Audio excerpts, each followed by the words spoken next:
षष्ठ पाठ्य में जो अभ्यास प्रश्न चल रहे हैं, 2 प्रश्न हो गए थे। अब तीसरा प्रश्न, तीसरे प्रश्न में निम्नलिखित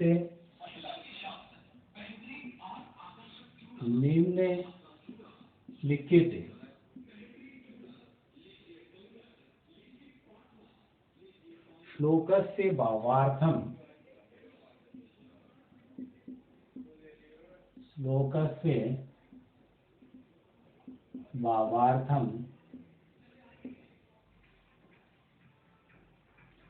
हिंदी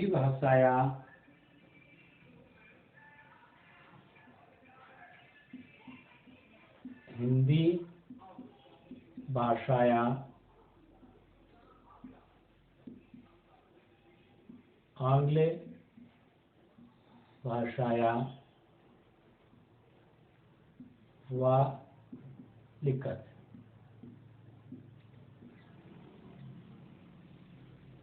अब इसमें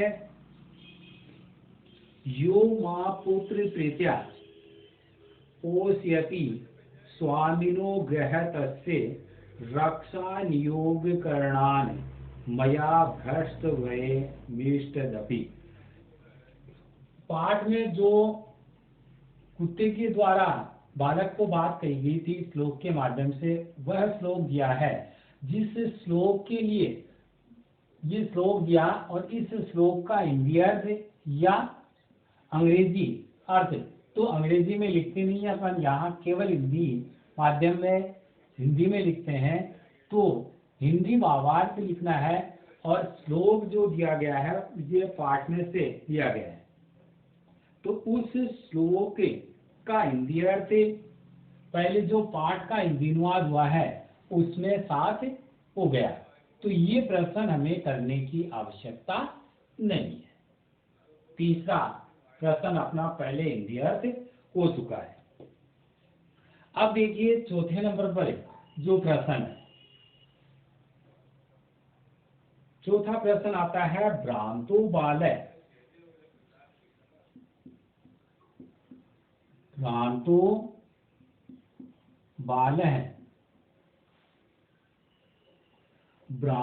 बालः इति कथाया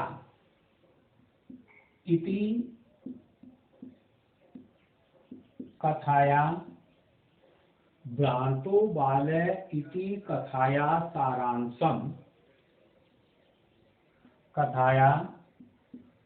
सारांशम हिंदी भाषया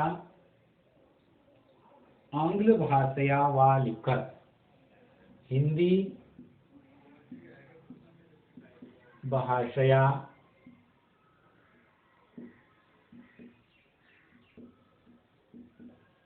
आंग्ल भाषया वा लिखत।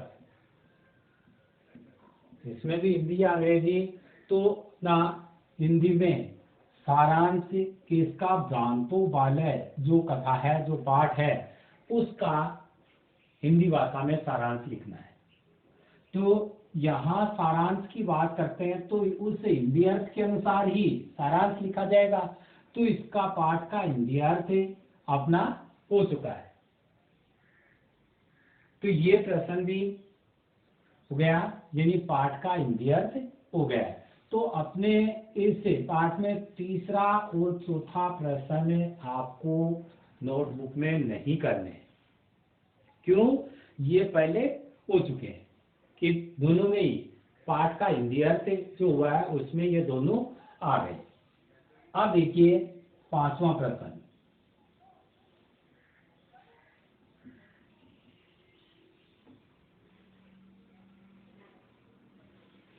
पांचवें प्रश्न में स्थूल पदान्य धिकृत्य। पांचवा प्रश्न कहता है स्थूल पदान्य धिकृत्य। स्थूल पदान्य धिकृत्य प्रश्न निर्माणम कुरुते। प्रश्न निर्माणम कुरुतः। स्थूल पदाने ढीकृत्य प्रश्न निर्माणम कुरुतः। कि जो मोटा गहरा काले रंग में दिया गया है उस पद के स्थान पर प्रश्न बनाना है। तो स्थूल पद के स्थान पर, अब स्थूल पद इसमें कौन सा दिया गया है, वह पद इसमें रेखांकित करके आ जाएगा कि मोटे छपे पदों के आधार पर या उनको आधार बनाकर प्रश्न निर्माण कीजिए। तो पहले नंबर पर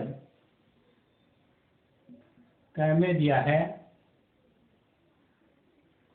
स्वादुनी भक्ष्य भक्ष्य कवलानी।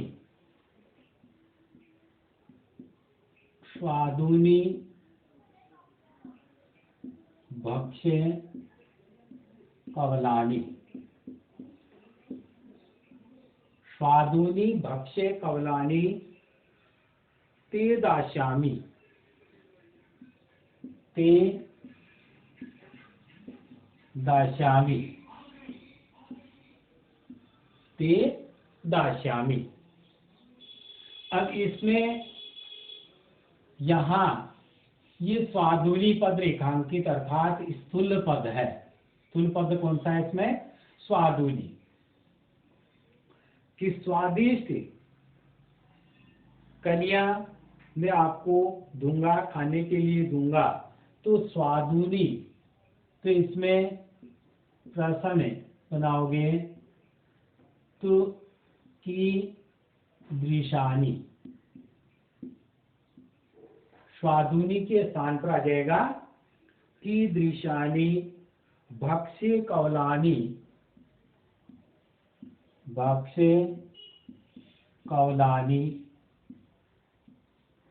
ते दास्यामि। ते दास्यामि। आगे प्रश्नवाचक चिन्ह, आगे इसमें प्रश्नवाचक चिन्ह आएगा।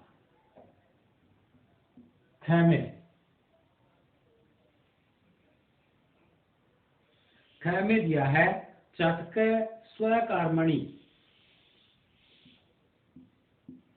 चटक है स्वकर्मणि। चटक स्वकर्मणि व्यग्र आसीत्। व्यग्र आसीत्।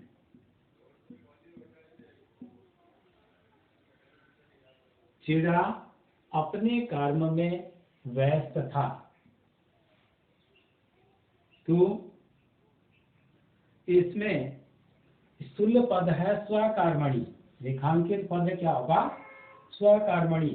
तो इसमें प्रश्न बनाएंगे। तो यहाँ प्रश्न बनाते हैं तो इसमें स्वकर्मणि के स्थान पर, तो स्वकर्मणि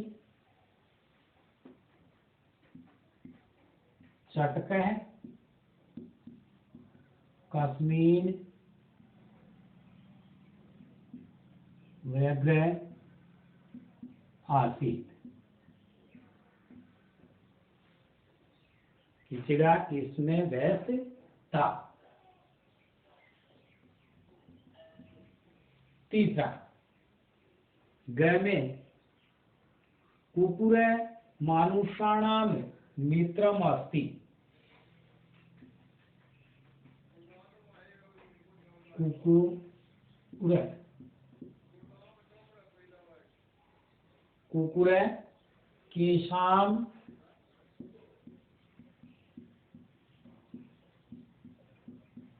मित्रम आसीत्।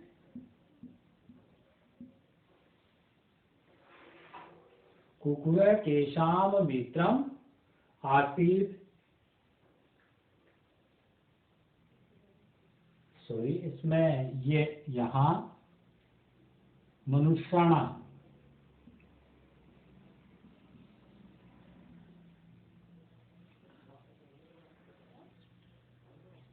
मानुषाणाम मानुषाणाम मित्रम आसीत। कुकुरे मानुषाणाम मित्र आसीत, और मानुषाणाम इसमें रेखांकित पद गा या स्थूल पद होगा जिसके स्थान पर प्रश्न निर्माण करना, तो मानुषाणाम षष्ठी विभक्ति का योग होगा और प्रश्न बनाएंगे इसमें। तो कुकुरे केशाम मित्रम आसीत। आगे प्रश्नवाचक है, इसमें यहाँ षष्ठी विभक्ति का प्रयोग है, इसलिए यहाँ केशाम आ जाएगा। किम धातु रूप की षष्ठी विभक्ति। अब गृह में सहमहतीम,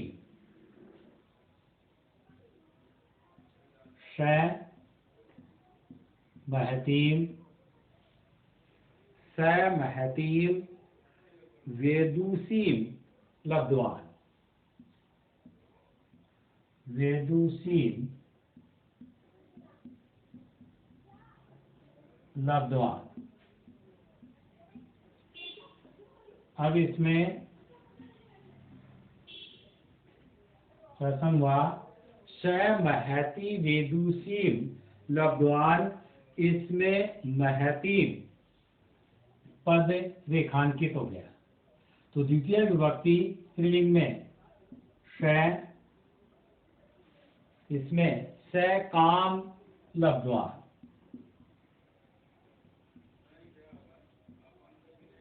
काम लब्धवान। वह क्या प्राप्त करता है कि बहुत से दिव्य बड़ी या महान विद्वता प्राप्त करता है, तो इसमें महतीम के स्थान पर आ गया काम। अब अंतिम पांचवा प्रकार, रक्षा नियोग करणात, रक्षा नियोग करणात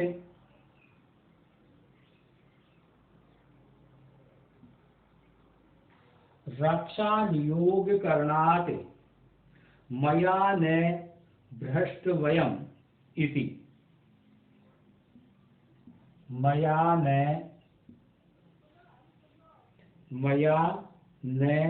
भ्रष्टवयम्, भ्रष्टवयम्। रक्षा नियोग करणात मया न भ्रष्टवयम् इति।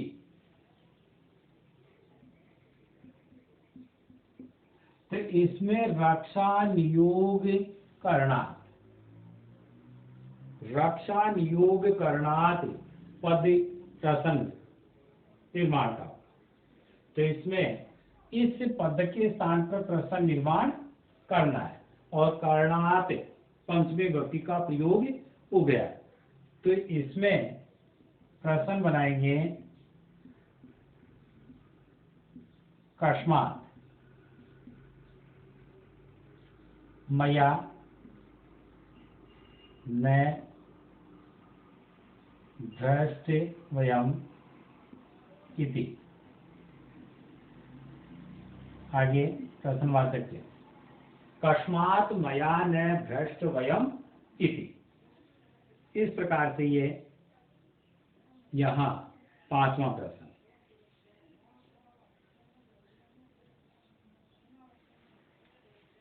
अब पांचवें प्रश्न के बाद छठा प्रश्न देखिए।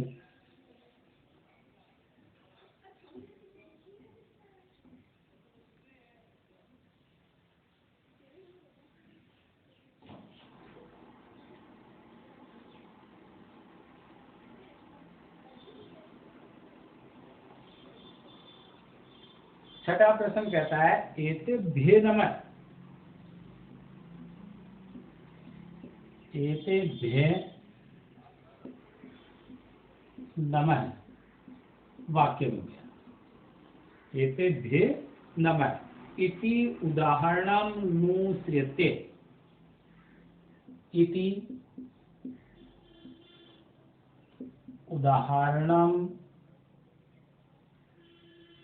उदाहरणम मनुसृते। उदाहरणम अनुसृते नमः इत्यस्य, नमः इत्यस्य इति अस्य, इत्यस्य योगे चतुर्थी विभक्ते, योगे चतुर्थी विभक्ते, चतुर्थी विभक्ते प्रयोगम कृत्वा, प्रयोगम कृत्वा पंचवाक्यानि रचयत, पंच वाक्यानि रचयत। एतेभ्यः नमः,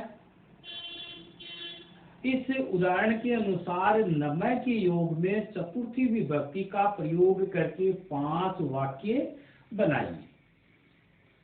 कि नमः का कि योग में चतुर्थी विभक्ति का प्रयोग करके 5 वाक्य बनाइए।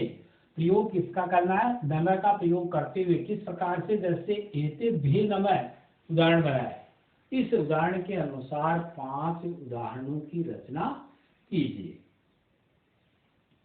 तो इसमें आंसर में आपको 5 उदाहरण लिखने हैं। पहला उदाहरण गुरुवे नमः, गुरु शब्द में चतुर्थी विभक्ति गुरुवे नमः, एक उदाहरण। दूसरा विष्णु शब्द से बना देते हैं विष्णवे नमः। तीसरा उदाहरण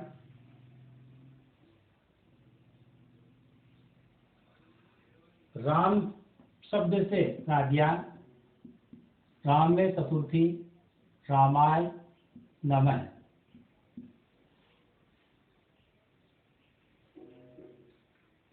हरि,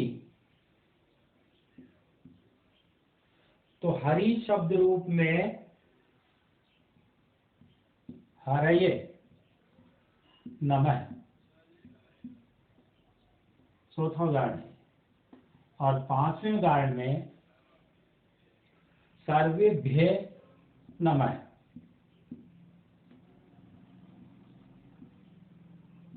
सर्वेभ्यः नमः, यानी नमः के योग में चतुर्थी विभक्ति का प्रयोग करना है।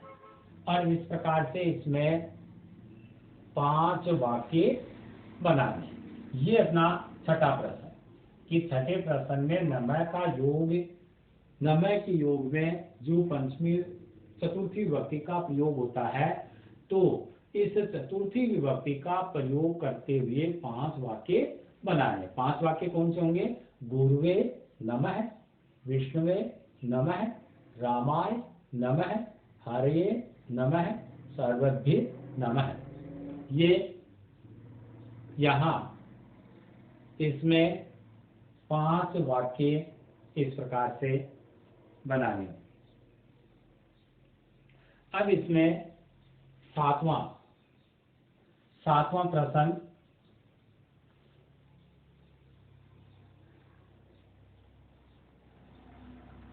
सातवें प्रश्न में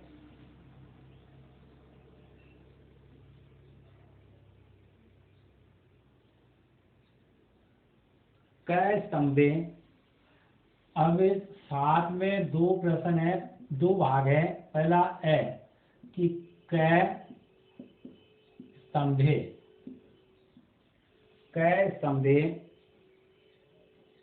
समस्त पदानि, समस्त पदानि कै स्तंभे, कै स्तंभे कै स्तंभे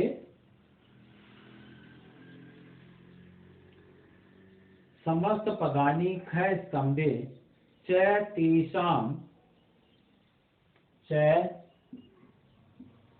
तेषां विग्रह दत्तानि विग्रह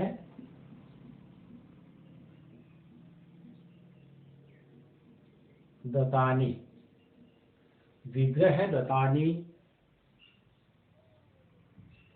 तानि यथा समक्षम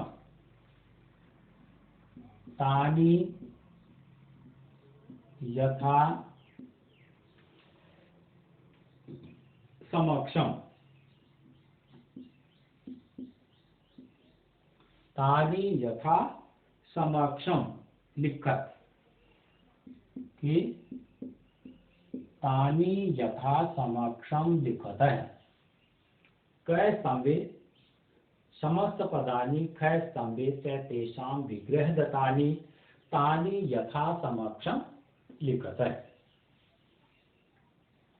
इसमें क स्तंभ में समस्त पद और ख स्तंभ में उनके विग्रह दिए हुए हैं, उनमें उन्हें उचित प्रकार से एक दूसरे के सामने लिखिए। जो क स्तंभ दिया गया है उसमें तो समस्त पद है और ख स्तंभ दिया गया है उसमें विग्रह पद है, तो इसको मिलान करके सामने लिखना है। ये कार्य इसमें करना होगा। तो यहाँ एक तो क स्तंभ और दूसरा ख स्तंभ। क स्तंभ और ख स्तंभ, इसमें पहला दिया है दृष्टि पथम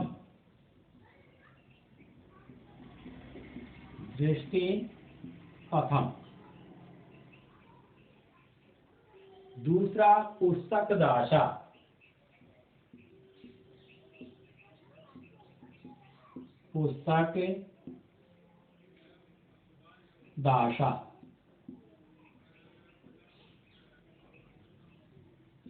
ग में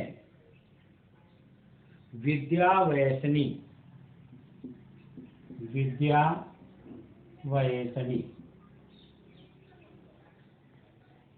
घ में पुष्पोदानम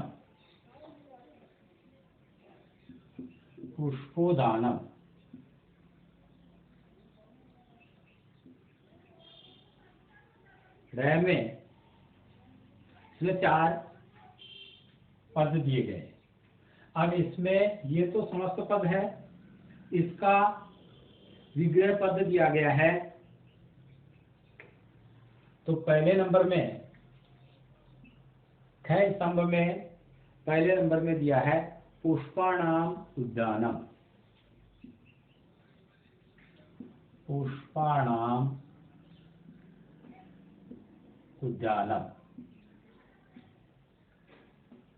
दूसरे में विद्याया वयसनी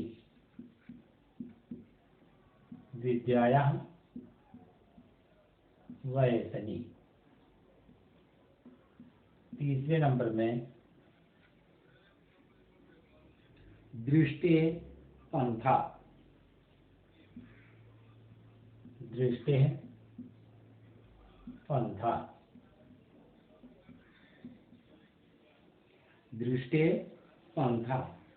पुस्तकानां दाशः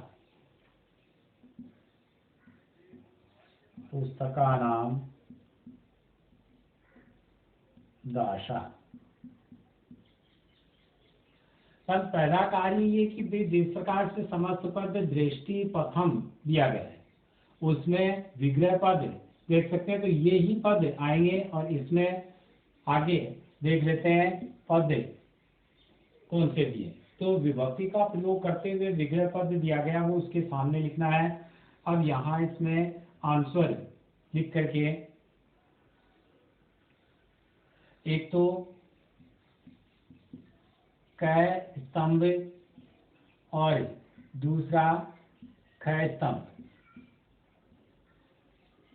में क में लिखते हैं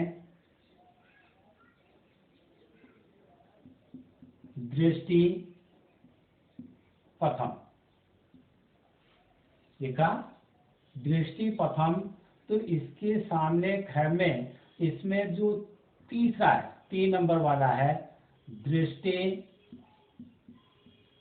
पंथा, ये इसका सही विग्रह होगा। इसके सामने लिखना है। ख में पद आ गया पुस्तक दाशा। अब पद पुस्तक दाशा है तो इसमें चौथा देगा पुस्तकानाम दाशा विग्रह। तो इसमें यहाँ 4 नंबर लिख करके पुस्तकानाम दाशा, पुस्तकानाम दाशा। ग में विद्या वैसनी। अब विद्या वैसनी में दूसरा आ जाएगा विद्याया वैसनी। तो यहाँ 2 नंबर लगाकर विद्याया वैसनी। और चौथे नंबर में र में घ में पुष्पोद्यानम। पुष्पोद्यानम तो इसमें पहला आ जाएगा। इसके सामने जो पहले नंबर पर दिया है पुष्पाणाम उद्यानम, पुष्पाणाम उद्यानम, पुष्पाणाम उद्यानम। इस प्रकार से ये साथ में जो क का दिया है, यानी एक तो समस्त पद क स्तंभ में और ख स्तंभ में विग्रह पद, उसमें मिलान करके सामने लिखना है। ये कार्य इसमें में 7वें प्रश्न में होगा। 7वें प्रश्न का जो पहला भाग है उसमें।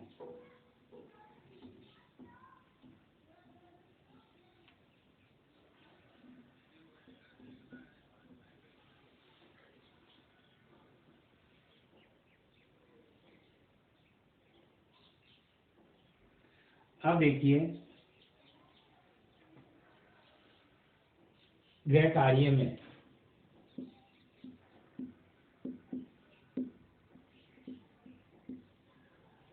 गृह कार्य जो अपना पाठ 6 चल रहा है उसमें प्रश्न 5, 6 तथा 7 करना है। इसमें जो 5वां प्रश्न बता दिया प्रश्न निर्माण वाला वो, और दूसरा 6ठे नंबर पर जो नमः का योग, नमः के योग में चतुर्थी विभक्ति का प्रयोग करते हुए में 5 वाक्य बनाने हैं। और 7 में जो दिया है, 7 के प्रश्न में जो भाग दिया है उसमें यानी समस्त पद और विग्रह पद को मिला करके लिखना है। ये 3 प्रश्न आपको करने हैं। इसमें तीसरा और चौथा प्रश्न आपको नहीं करना है। ये आज के लिए अपना गृह कार्य।